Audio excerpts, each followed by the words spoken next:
Go for it. Welcome to Bible Over a Beer. I'm Randy. I'm Steve. And, Hey, don't forget the toast. oh yeah, little sip here. This is video number 3. We are going to be focusing on Exodus, chapters 1 through 18. If you want to watch our first two videos first, that focuses on Genesis. We made it through that book. So we hope you want to join us on this journey of reading the Bible cover to cover. So what we're doing today, Exodus, we're going to focus 1 through 18. It starts, we're continuing the story of how God formed the nation of Israel to play a special role in his plans for the whole world. Now, if you remember, Jacob and his entire family traveled to Egypt to be with Joseph. And that generation is now gone. So we're getting to the point where Moses is the big name in Exodus, the main Character, as you would say. character. There you go. And he is a descendant of Levi, who is one of Jacob's sons. So we're just going to leave it at that. Yeah, and kind of, I mean, it's a familiar story. I mean, it is Yeah. pretty dynamic. We're going to kind of go into some discussion. I'm going to kind of go over the highlights that I kind of found. They're common highlights. You might have a few more highlights, and I'm going to put my cheaters on because can't read very well. But it's like Randy said, it starts off with Moses. All right, so all of Joseph's family brothers are passed. So, and then also is the Pharaoh that had found favor with Joseph. So we start off with a new Pharaoh that's like, wait a minute here. There's all these Hebrews, Israelis, all over Israelites is what They they're called. multiplied. Yeah, they multiplied. They pretty much dominate everything. Yeah. So he's like, we got to stop this. So he enslaved them. And he also tried to, put some sanctions on them. And then Moses is born. And then he's raised by the Pharaoh's daughter, high level. And then obviously, as we all know about it, the plagues, and we'll discuss those as we go through them. And finally, what I'm calling the chapter name is the Exodus. And that's when Moses leads his people out. And then the freedom from Egypt. Finally, they're free. And on a note there, too, is kind of important that they brought up that they bring Joseph's bones with them. So at a high level, I mean, I'm not, so that's kind of what I got out of it, of the high levels. I mean, there's a lot of detail, but anything that... I really found this to be much easier to read than the last half of Genesis. All right, because these are at least I've heard of Moses. I think most people have, but I haven't heard of a person named Aaron, and we'll get into that in a little bit. So yeah, basically, like Steve said, all the Hebrews are now enslaved. They're under the control of the Pharaoh and the Egyptians, working them night and day. And it sort of starts off with the Pharaoh calls in a couple of Hebrew midwives. And tells them that there's, basically I think what they're getting at is there's just too many Israelis. So we need to start disposing of all sons born to Israeli women. Yeah, and so think about that for a minute. I mean, he's asking, no, he's Pharaoh. So in the eyes of the Egyptian, he's essentially God. And he's asking these two service midwives that give birth to everybody to kill the boy if it's born. And I don't want to spoil your surprise. But no, but they I don't know if they agreed or not, but they left and they ended up not doing it. And when he called them back, they had some sort of an excuse about how tough Israeli women are or something like that. But anyways, that was their excuse. Well, I would say, so what I got from it and what I see is they're afraid of Joseph. I'm sorry. Yeah, Joseph. It would be Joseph. Sure. But Moses is God. I think they're fearful and they didn't want to do it. So they made up the story that the Hebrew women were, quick to give birth and they were already born and, gone before they get there. So, I mean, it's a good thing. But I think that there's a seed there that they're fearful of doing this, which is, I think. Yeah, absolutely. It's a sin to murder. Definitely. I mean, we don't know. I mean, we don't know that yet. But I mean, common sense, I think, if you could say right. Yeah, so they didn't feel it was right, obviously.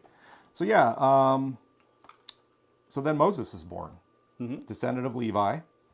Moses' mother hid him for 3 months because obviously he was the firstborn son. He was supposed to be disposed of, thrown in the river. Was the next order from Pharaoh.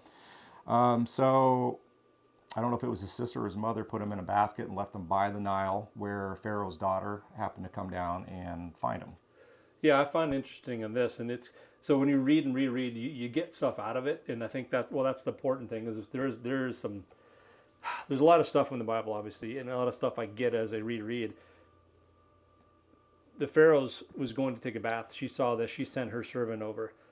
But when Moses' mother actually placed him into the river, his sister saw that. Apparently, his sister, I could be wrong, so definitely leave a comment, let us know. But his sister saw this, and then she also was I think the servant of the Pharaoh, and she said, "Would you like me to get, the mother to feed it, or a Hebrew woman to feed it?" And he actually got Moses' mother to raise it, and obviously until he was weaned. They didn't give it time. They didn't. But then the Pharaoh's daughter, took him in and raised him as their own. Right, exactly. And she actually named, the Pharaoh's daughter actually named him Moses.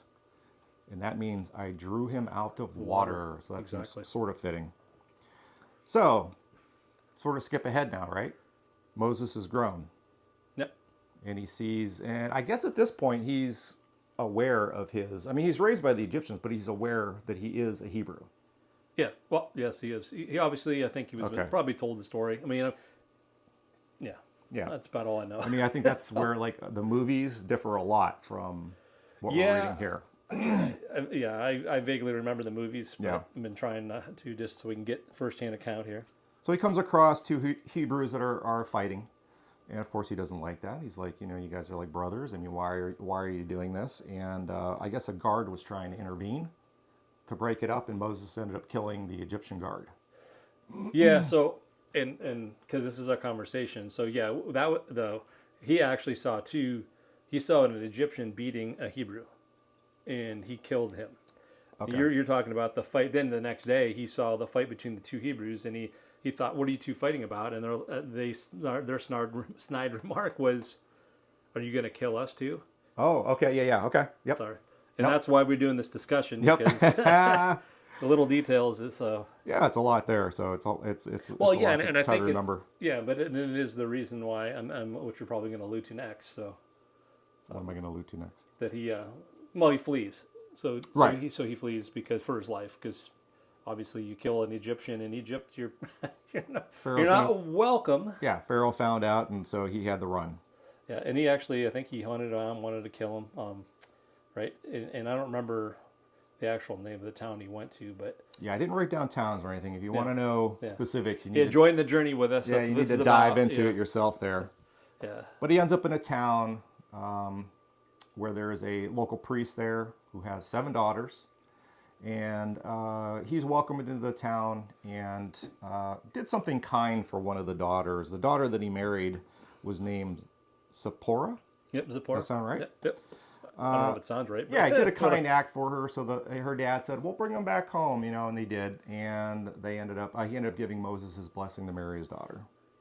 So I want to, so you're interesting there. So I also do, while we're talking about the beginning journey of Moses, I want to know, and I don't think either one of us know, why was he a descendant of Levi instead of Joseph's clan? So that's something I'd like to know. If you could point us in the right direction. I mean, I'm assuming it's probably told in other chapters in the Bible. Mm-hmm. I've learned and remember from reading the past that you get a lot of references back. So that'd be awesome and helpful if you can point to, again, like we said, make sure it's a book of the Bible, not where you Google it.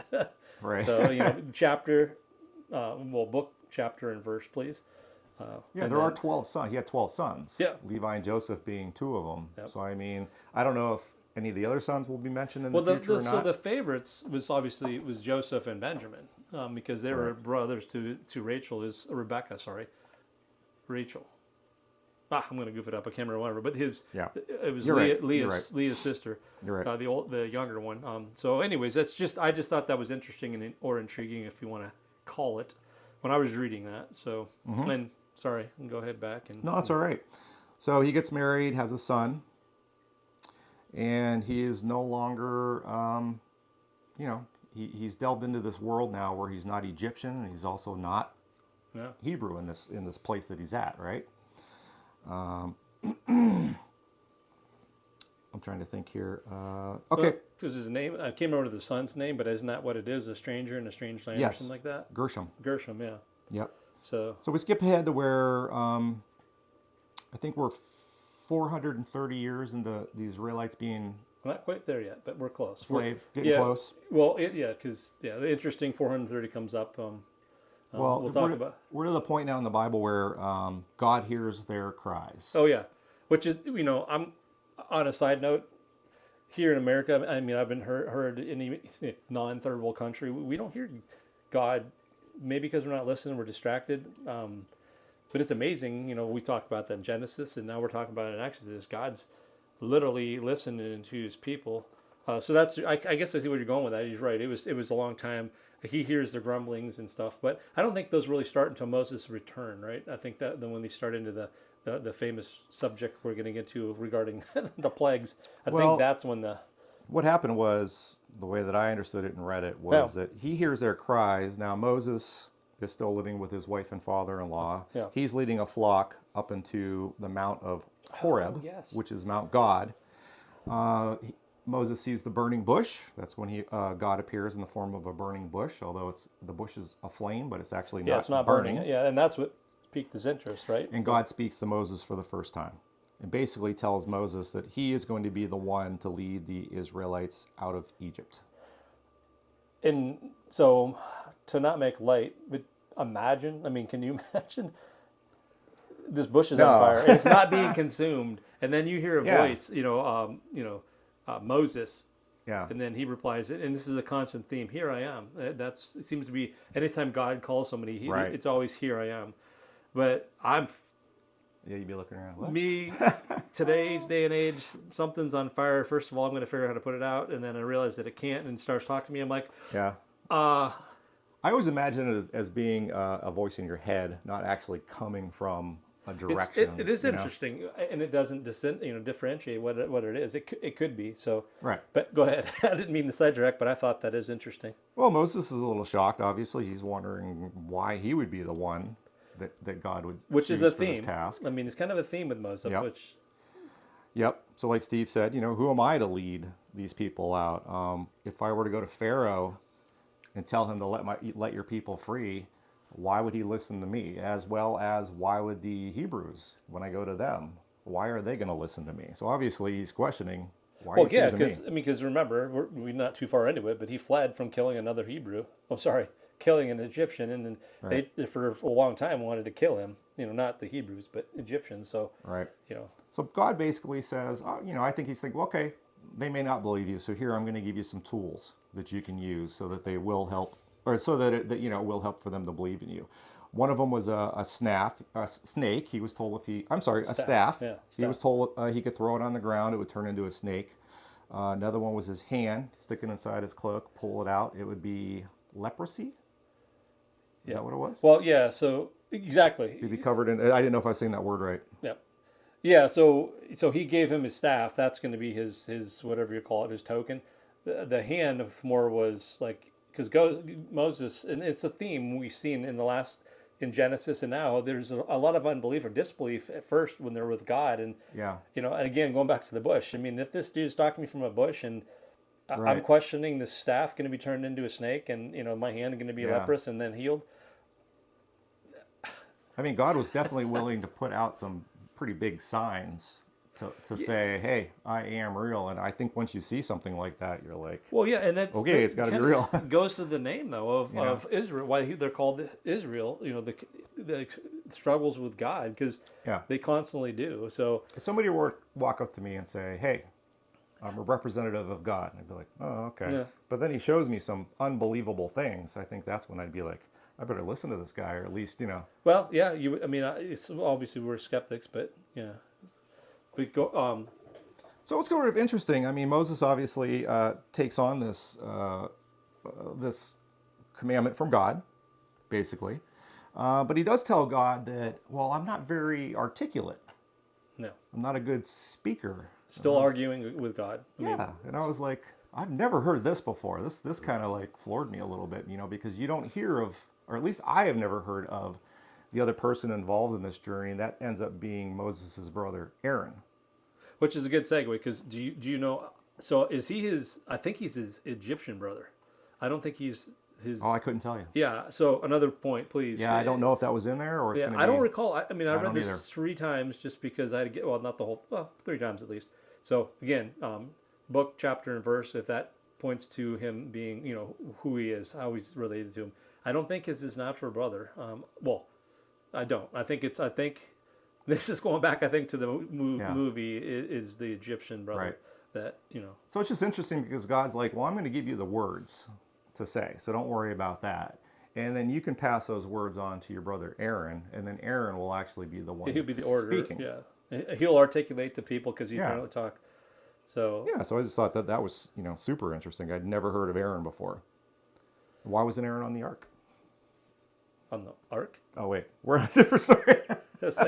We're like hundreds of well, not hundreds, but we're generations beyond that. So I get Noah and I get Moses. Yeah, confused. Well, yeah. So, but in light, it's kind of funny because he literally was on the ark, at least from the family line, because he's a descendant of Noah. So you aren't too crazy off. But yeah, but that's like I said. We said at the beginning of this intro, we did this challenge for both of us to get through this, and it's.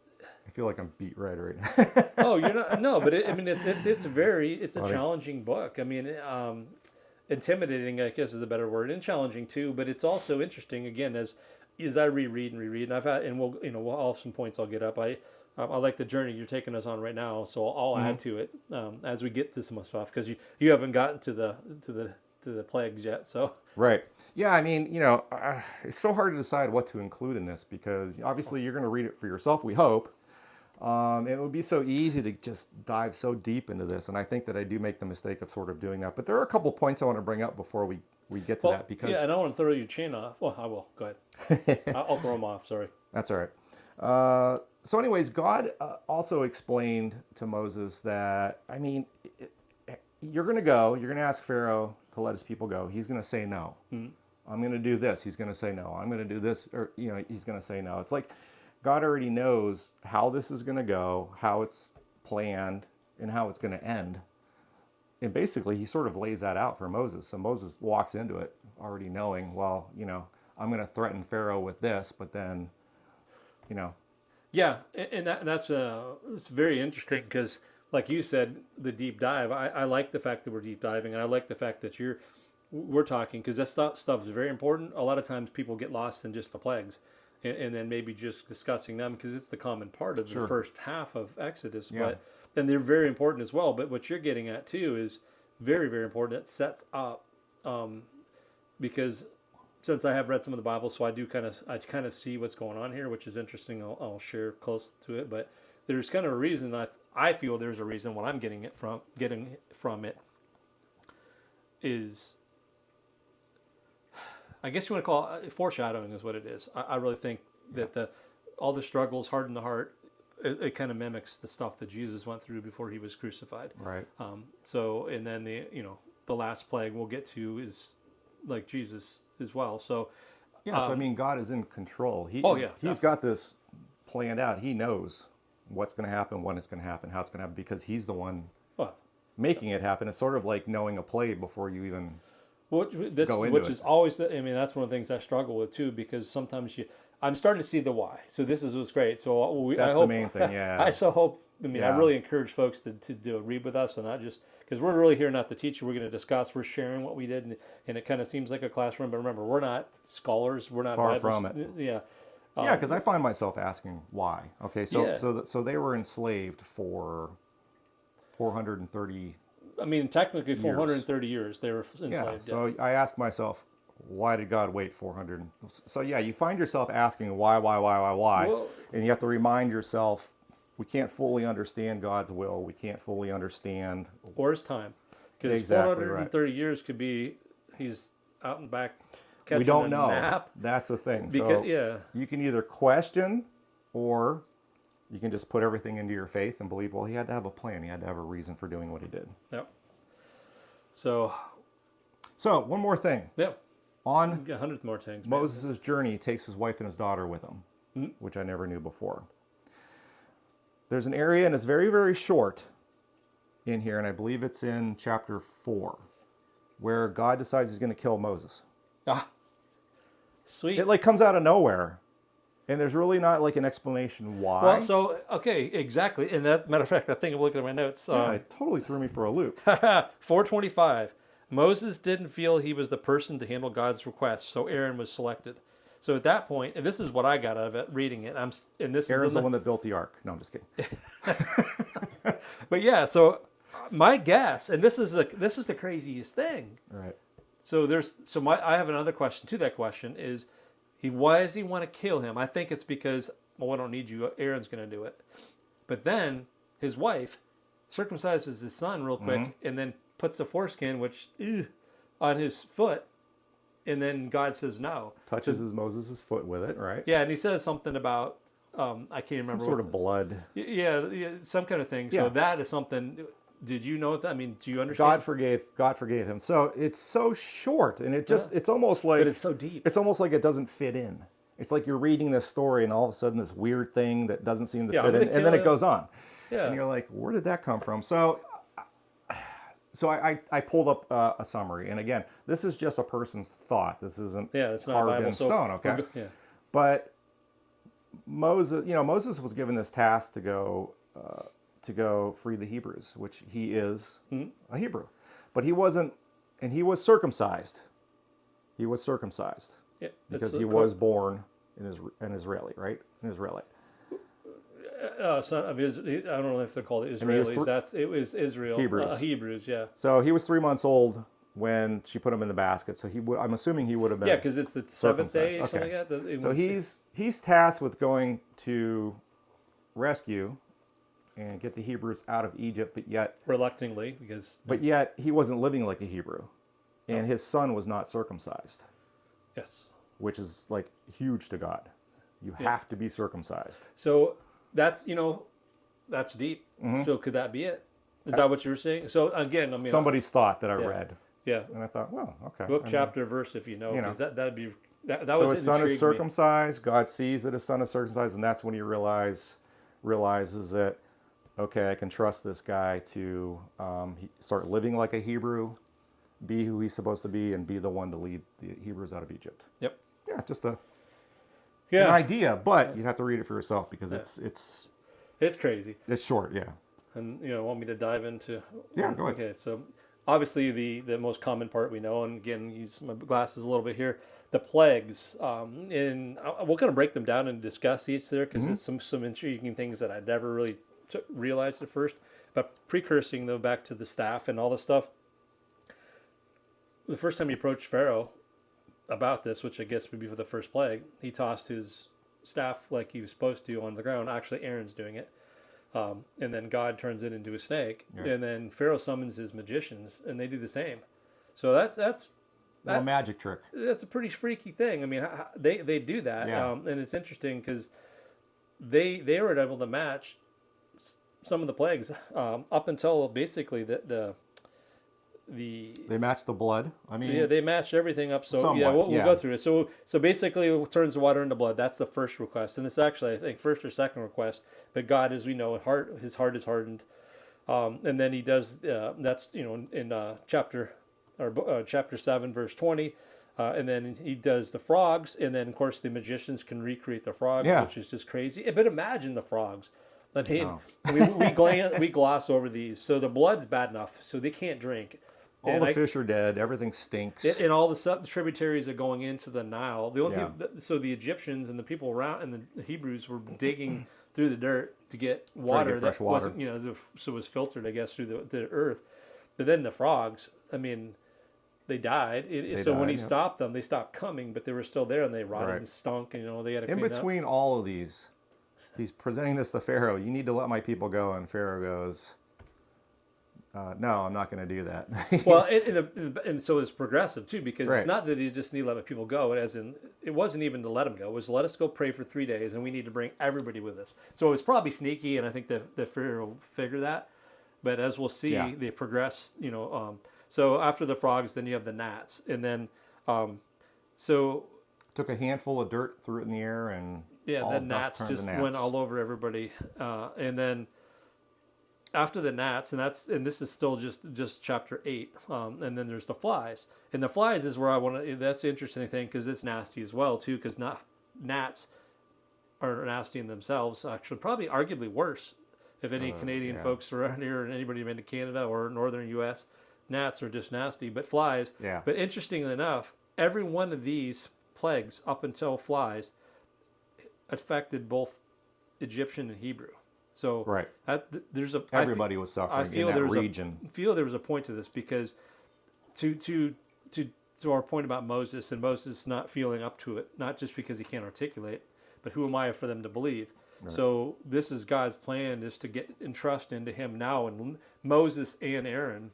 Look what God can do. Yeah. And he's doing it through these people. So it's, because they're not getting the credit. They are always giving the credit to God, which is what they want. Right. And then another thing is, it's interesting too, because it was almost confusing, is the livestock. Mm-hmm. So he kills all the livestock, which makes sense. But then the next plague, he goes to the boils, and then it covers man and animal. Well, I had to reread that. There's a distinction, right? So between livestock and animals. And animals, yeah. Okay. So I think it's their pets and their dogs and cats. I'm certain there's things they don't eat. Maybe the chickens. Well, no, I think the chickens probably die. I don't know. Yeah. But it was interesting. I had to reread that, so that was pretty cool. And then obviously the most famous one everybody talks about, and it happens, I guess, frequently, not to the same degree, but the locust definitely plague, and that would be just amazing too. And I have a note. Covered the ground and everything. All you could see was black. So so I skipped one. I apologize. Hail. So hail happened, and then why I wanted to make sure I didn't skip hail. That's after the boils. Is the Pharaoh's officials who are hearing him deny this? Mm-hmm. They're getting fed up, mm-hmm. and now they're like, we're talking about nothing to drink, nothing to eat. And they're saying, look, why is this guy? And again, this is their God, is the Pharaoh. But they're starting to realize that this other God, the God of these two Hebrews, is a little more powerful, to say the least. So that's when I first noted that the Pharaoh's officials they're starting to fear this Lord, so this is Absolutely. I'm starting to feel the point. That's the idea, yep. Then comes the locust. And then, now not just the officials, but the people of Egypt are starting to say, oh my goodness gracious, get these people out of here. Yeah. And again, we're all going to die. That's where it's heading. And the interesting thing, this is God's plan, because it's not, as we'll find out in the end of the first half that we're going to read this, it's not to convince Pharaoh. Right. But I think it is to save not just the Egyptians, the Hebrews, his sons of Israel, but I think it's to touch, because I do believe people left with them, the Egyptians, some left with them, and it was for them to kind of come to him too. Although there has some rules that we'll get into, I think, in the next half, that mm-hmm. in order to, it's not just, you can't just change your mind. You have to go through the process of circumcision and, in converting, kind of, to say. And then the next one, it didn't seem as frightening, but the darkness, that lasted 3 days. And again, in Goshen, where the Hebrews lived, they didn't have any issue with light. Right. And then the most important one of all, I think this is where I feel the foreshadowing is the Passover. And it goes into detail. I don't know if you want to add anything to it or you want me to continue, but there is a lot of preparation, how they were supposed to get a lamb for their family, and if the family's small, share with the other family, and then go ahead. Would this have been after the final plague?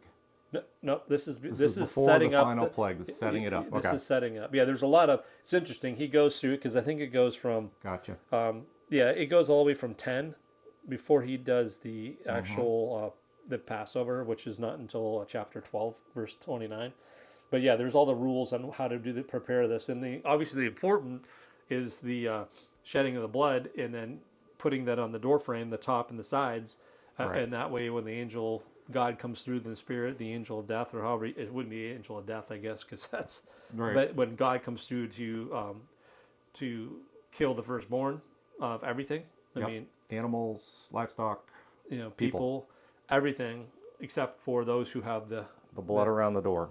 And it's kind of, that's, I think, and then that night, after they've put the blood around the door, they go in, they're told that they need to stay inside, and they need to have a very specific meal, and they need to eat it a very specific way. Yep, and no meat should be left. It needs to be completely burned by morning, and then when you cook it, you couldn't boil it. You had to cook it with everything in it, the guts and everything, and then bread with no yeast. Yep, unleavened bread, and that's an interesting thing. I always I didn't know there was such a thing. Bread well, with no yeah, yeast. crackers. I mean, that's essentially I like crackers. So that would be an interesting point. Is something there's a reason why is bread unleavened important? It was yeast. I don't know.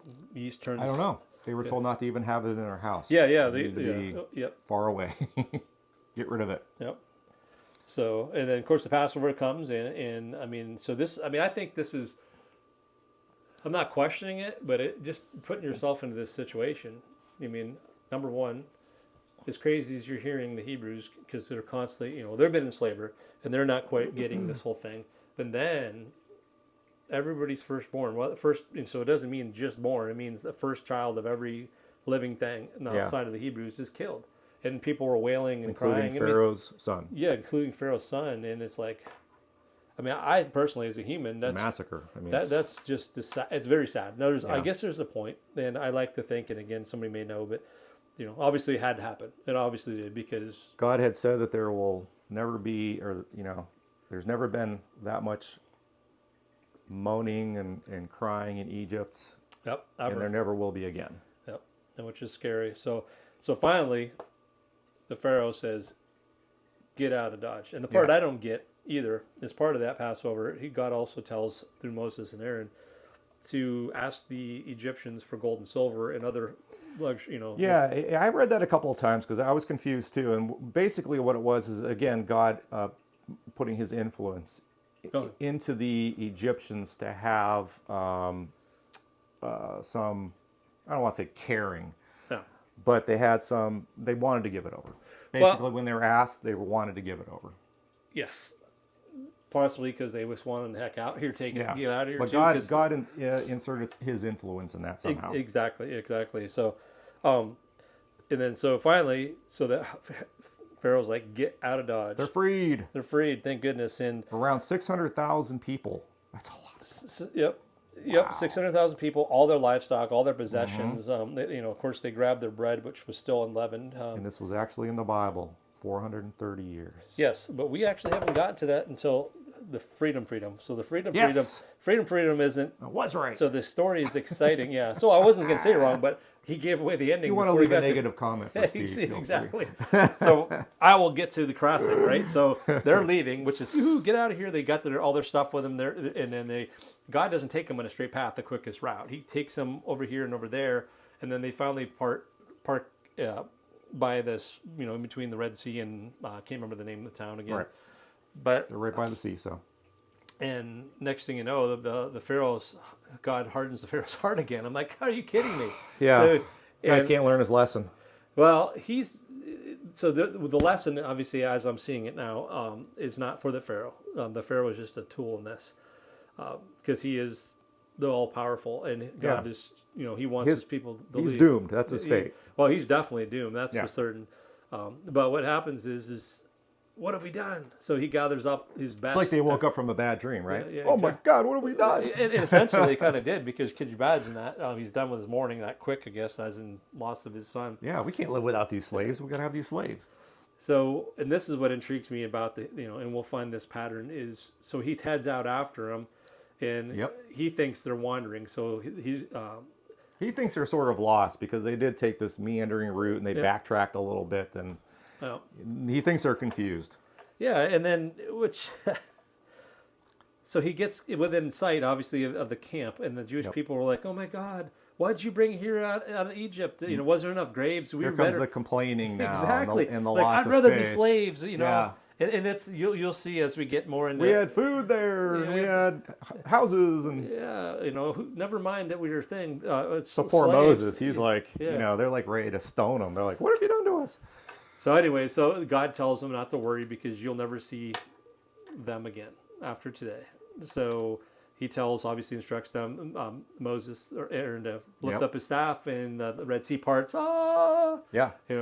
Just like God had put a cloud in between Pharaoh's army and the Hebrews, and basically cast blackness, slowed them down on the Egyptians, right, and gave the Hebrews light. And I think they said it took all night for that water to drain and part, and then it was dry land so that they could cross. Yep, and then he even did it while they were crossing, right? But part of that was because he wanted them to pursue. So he would slow down by breaking. The chariot wheels would break off. But as soon as they got to the other side, the Egyptians followed. The Egyptians followed, and Moses raised his staff again, and the waters returned, and swallowed them up. The whole army. According to this, not a one was left alive. Not even Pharaoh. Not even Pharaoh. Okay. Which is interesting. But yep.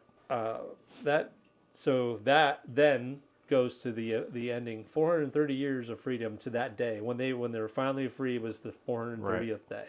There's significance to it. I'm not certain what it is yet. We'll probably figure that out at some point. But so Moses is actually leading them where? To the land of milk and honey. Right. Wherever that is. Canaan. Yeah. The land that was promised to them all the way back to Abraham. Yep. So. Which is present day Israel. Yeah. Well, yeah, I believe it is. It is. It is Israel. Yep. So they got a journey ahead of them. Well, yeah, and not only the journey, and there's a little bit of gray area because we originally started. It's 40 chapters. We're going to do the first 20, and then, but the after chapter 18, 19, and 20 are more about the second half and the rules and stuff. So, but there is some setting up of that. So it's gray. I don't probably want to go in there. I'm trying to think that they had. He was kind of sharing them on my other questions here is so conversation is this. It's freedom from Egypt. Moses carried Joseph's bones. So that was interesting. I can't remember if I remember. Yeah, I did forget that. Right. That was important. They took Joseph's bones because Joseph had, knew that this day would come. When God would come visit.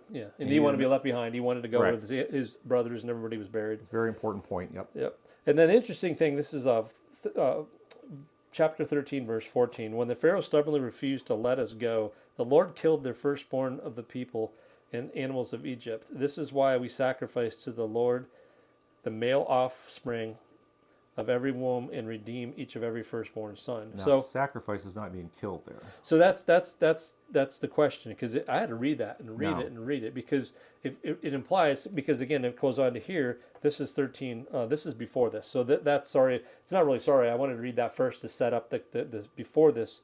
And 13. Consecrate firstborn male. Yep. Which means redeem human or make and holy. Animal, so that they belong to God. They belong to God. So that's what's interesting. So then this makes it even more confusing, kind of. All the firstborn males of your livestock belong to the Lord. That's what you're talking about. Right. Chapter 13, redeem with a lamb every firstborn donkey. So I'm not certain what that means. I mean, redeem is the word, so it doesn't mean kill it. Right. But if you don't redeem it, then break its neck. So it's important. I think maybe it's like baptizing. I mean, maybe we're oversimplifying it, but it's make holy, consecrate, make holy. Yeah, because redeem. I mean, they're talking about firstborn, right? Firstborn male. So what if you're the secondborn male? Well, yeah. I mean, don't you also belong to God? Good point. I mean, that's what I took out of that. I think read it and let us know. Yeah. Well, so it's important for the firstborn because again, this plays back to you are celebrating and making holy your firstborn. I killed all the Egyptians' firstborn. Mm-hmm. So it's a juxtaposition of that, in my opinion. And there's a bigger point that I kind of get it. I can't explain it or articulate it very well, but all in all, I find it it's very interesting. It sets up some more grumblings as they're on their journey before it gets into the laws. They can't they can't drink the water when they're at that one lake, right? Yeah, I mean they're traveling along and they're hungry and they got no food, right? We're talking about 600. We're talking about 600,000 people. And it did start with food first. Well, no, it was water first. They went to the lake, the first water. There's water twice, right? So the first one was the water, and the first thing they do is throw Moses and Aaron under the bus, and God hears them and like, here's a piece of wood, throw it into this body of water, and then it takes the bitterness out, and they can drink it. Great. So that's first water. Second time was the food. And they were grumbling because they're starving. They're starving. Again, poor Moses, right? And they want to throw Moses. He's like, Aaron. What do you people want from me? They just saved your butts. You know what I mean? So I don't understand. You brought us out to the desert, so we'll die out here. We could have been in Egypt, right? Exactly. It's like, no way. No appreciation here. Yep. So he provides The which is faith, so, the faith isn't there yet. The faith isn't there yet from the people. well, it's still not there. And again, not that's there. why, because struggles with God. I mean, that's Right. the appropriate name. Obviously, he picked it for a reason, and we're just learning that for ourselves. Right. But this, the manna. So what happens is the dew in the morning. He said he's going to provide you with all food in the morning, bread, and then meat at night from quail. Right. Quail. And do not gather up more than you can consume in a day. And of course, the first time, what happens?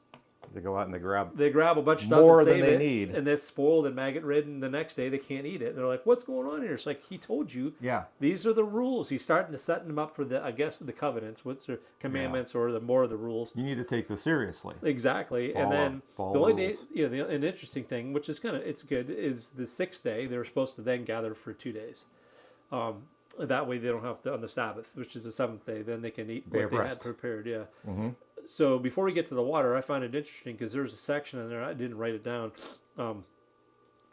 They gathered a jar of the manna to preserve forever. So I'll be interested to know, is that around still? Because they made a point of that. Yeah, to basically say this is going to be here for future generations. I Yeah. mean, what we're doing To now remember what we did, yeah. is going to be carried on for generations. This doesn't end here. Well, especially the Passover feast, because we're Right. going to skim that. But the preparation and what you do, it still goes on today. As Christians, I don't know if we do the Jewish tradition like they do, but we do celebrate it. And then finally, to finish off my second water point. One little thing here. Okay. One little thing. Go ahead. When they're talking about gathering 3 pounds, or as much as you can eat, it was about 3 pounds. They said. Seventh day is Sabbath, and then it makes this point. They ate manna for 40 years until reaching Canaan. Yep. That makes it sound like from when they were freed till they finally got to Israel, it was 40 years. And that can't be. No, it is. They wandered the desert. For 40 years? Apparently, yeah. I mean, again, let us know. I mean, because Why did it take- It tells us that. That's what we know. Now, it may clarify down the road because these are, I think, the books of Moses, Genesis. This I one. want you to know. Tell me. Excuse me. I want to know I don't want too. to read it ahead. I want to know now. Oh no. Oh yeah. Well, that's the So point. they wandered the desert. I know somebody wandered the desert for 40 years. I didn't realize it was the freed slaves. Well, I could be wrong. Ate manna 40 years until reaching. That just where I would say it had to be because All right, let us know in the comments if you have an exactly. idea, please. Yep, and definitely again, book, chapter, verse. And Water. then finally to my water. So they get to this, and again now I lost track a little bit. There's a place where there's no. Oh, they can't. They're get anymore. thirsty. They want to stone Moses Again, they're rumbling and mad. So God tells Moses to go hit this rock. with a staff. Yep, and the staff, and boom! Now they have this rock, and the rock has a name. Right. So, I don't know. and then one of them's partly, I think, about arguing with them, and then So is that rock something we can go see? that'd be interesting. I don't know. We'll have to Yeah. look it up when we're done tonight. Yeah, we'll have to do that. But Wow. other than that, I think it's exciting. Just the journey and the tribulations they went through, and just Absolutely. you just keep. I mean, at first when you first hear about it and read it, it's like, come on, already just let him go. Well, there's a point. I mean, obviously, he's saving his people who are constantly bickering every time a little stone gets in their way. Right. Every time. And I mean, and we're going to see this. I mean, we saw this in Genesis. We're seeing this now. And it's, again, bringing up that name, struggles with God, his people. So Right. you can imagine just what he did and how to go through it. And everybody through life will lose, lose their way in that, right? So, I mean, he's trying to really ingrain it in them. But, I mean, if you think about later on, that's why there's rabbis and we have priests. And so we need those leaders that are constantly reminding us. Exactly. Yep. So, yeah, it was an interesting. I can't wait for the second one. This is the one I think that as popular as the first half. I mean, obviously, everybody knows about the Ten Commandments. Yeah, I haven't even peeked at it yet. So No, I mean, I peeped the first 2 chapters because I thought it was still 20, and we stopped at 18 Right. because of it's when it switches to the laws more so, or the commands. So, other than that, I think it went well. Anything else we want to share? No, I think we pretty much hit everything we needed to. So Well, again, thank you for listening with us. And yeah, we appreciate it. yeah, and more so, what we hope we do is just get interest in you to follow this journey with us, because again, this is not for any kind of a tribulation to us. This is us holding each other accountable. Yeah, to cover. And if you're anything like me, I would have probably never gotten around to doing this. I procrastinated for years, and again, I Yeah. told in the introduction, we discussed this a little bit, but I have to owe this to my Yeah. wife. She wanted to read it, and that sparked mine. And then I told you, Yeah. you know, I this would be a great journey with somebody that, Every week I have a goal. yeah, And I Well, can't. feel like we're in college and I'm again. getting together with Steve, and we're putting this on film or video, and I can't not do it. So it's holding me accountable, which I Well, like. I like which- that. and I find it easier as it goes. The more chicken, the more I read it. So sometimes you think it's a task, but and it's just like that. You start to reread. Is it this way? Is it that way? And like, oh, you know. Mm-hmm. And you ask for. I mean, again, I'm asking for discernment when I'm reading this too, which helps. I think is helping out. I'm starting to see that. At first, you know, I've always been a believer, so I've never doubted that. But small things to me seem trivial. But I think even reading this, I'm getting some clarity. You know, we're not even getting to the exciting stuff. Yeah, yet. and what's great for me is I read it twice and I take notes, and I feel like, wow, I got a pretty good handle on this. I get so much out of this Oh yeah. right here. This is like everything right here. This is where it really starts to sink in with me. And this is why I want to keep you help us accountable, so we can like at least rehash it if we do go astray in a few things, because we are not really looking for outsiders. Him and I are reading this, and then we're conversing. I mean, there's sometimes we're doing a little cheat to get something like going and googling like a definition of a word. Sure. But for the most part, we're just doing that. So I think in that, I think we cover I everything. think we got it. Thank you for this. Look forward to the next video, chapter 19 through 40. 19 through 40 Exodus. Right. So the commandments. So with that, I Got salute. more reading to do. All right. Thanks There for you joining go. us. Thank you.